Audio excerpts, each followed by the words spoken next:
So you have a deal on the table that meets your criteria, and you're ready to sign the letter of intent and move this to the next level. But there's one aspect that is sometimes overlooked by sellers, especially if they're not represented like a firm like Osage. And I want to talk a little bit about that today. Again, my name's kdee, President of Osage Advisors. Welcome back to our podcast, The Ins and Outs of Selling a Business, this week's big hurdle. So what is that aspect that you really need to focus on and drill down on that could be an impediment or detriment or cause you undue stress and time and money? Certainty of close. Right? Can the buyer do the deal? You know, I started my career in investment banking almost 25 years ago. And one of my early peers, mentors, I'll say, he says, do they have the money? Can they get the deal done? And I never lost sight of that because it is an aspect that sometimes gets overlooked when you are working with a potential buyer of your business.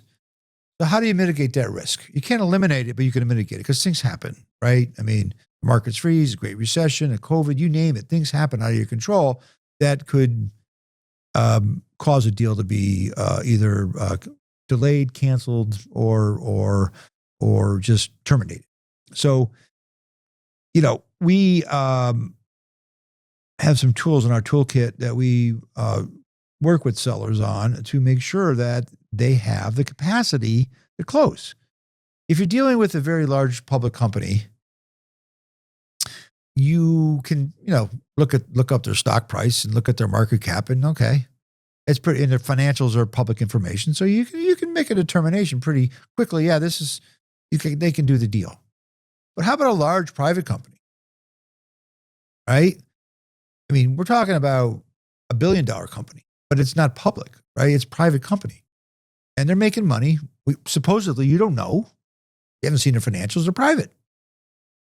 And if you have a deal where there's a large, say, structured component earnout, we call it in a trade, right? That there's a performance bonus. If you hit these X, Y, and Z, we'll pay you Y. And it's a big number to you, to everybody. But can they pay it? Do they have the capacity to pay it? Oh, they're a $1 billion company. Sure they do, right? Hey, not all $1 billion companies make money. So what do you do in that situation? And it's a big number on the back end. You ask them to give you their financial statement. And if they don't give you their financial statements, that's a red flag. They should be willing to provide you with the financial information that shows they have the ability to close the deal. And then you have someone like us look at the balance sheet of this company and look on the liability side. I mean, they may have, $50 million in cash, but look at the liability side and see how much debt they have in the books. Because there could be certain covenants with their lenders regarding how and when you get paid based on hitting certain ratios. I'm not getting into the details, but you need to understand it. And if you're not comfortable, they need to walk you through all these things and why they have the capacity to do it. Again, certainty of close. Right? This is something that really needs to be focused on. If you are a seller and you're working with a company, let's say it's a private equity buyer, right? You look at the private equity firm, they're a $1 billion firm, they've raised their third fund, you go on their website, they got 35 portfolio companies. Yeah, feel pretty good about that, right? You feel that's a deal that could be done. But how about that equity fund's we call it independent sponsor? There's a lot of different types of independent sponsors. There's independent sponsors that have done deals, have a track record, but the meaning of independent sponsor means that they don't have a committed fund, that they're going to raise the money, each deal individually. So you want to see a track record that they have the capacity to do it. Certainly closed, successfully closed and bought multiple companies over an extended period. There's a lot of individuals out there that are holding themselves out as independent sponsors, but they have never done a deal. You go to the website, here's our criteria, here's our team, here's our advisory board, and you look at it to see if there's any companies, and they're not. So how do you get comfortable with that buyer? You like the buyer. You feel he or she is the right fit.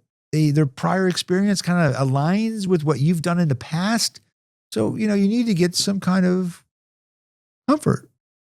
First off, you want to see their balance sheet, personal balance sheet. It's like if they're putting a mortgage application, they got to provide the bank with their personal balance sheet, ability to fund a deal, right? You want to see that they have the capacity. Their piece of the deal is ready to go, whether it's $1 million, $2 million, $3 million.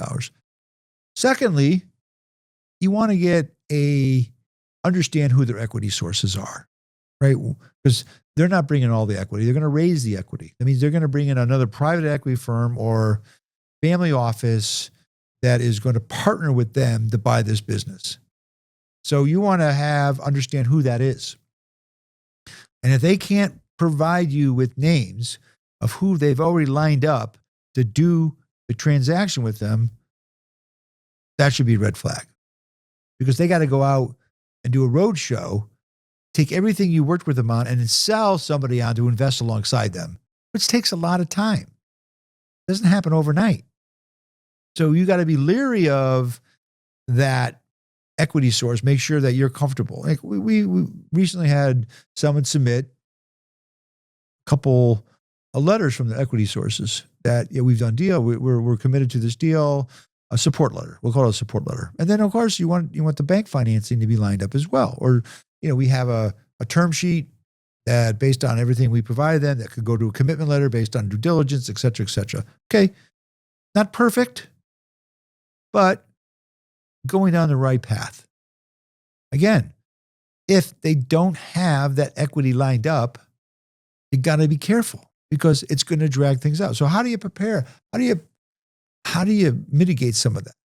Like I said before, there's something, public information is available, asking for detailed financials of the person buying is available, seeing, who they're bringing in to partner with them is extremely important.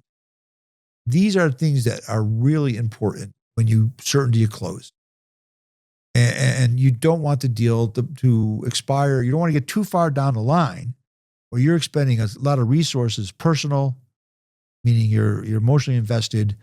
You're writing checks to your lawyers, your accountants, et cetera. And then all of a sudden they can't pull the trigger. It happens all the time, especially when you're working with a one buyer's no buyer, when they come and approach you and they haven't really, they hooked you and you all of a sudden you're in a transaction that they can't fund. So be leery of the buyer. Make sure they have the wherewithal. Certainty of close is paramount. Getting a nice deal is fine, but paramount is getting a deal done. Again, my name is kdee, President of Osage Advisors. Appreciate you being with us today for our podcast, The Ins and Outs of Selling a Business, this week's Big Hurdle. Hope you enjoyed it. If so, please feel to subscribe to our YouTube channel and have a great day.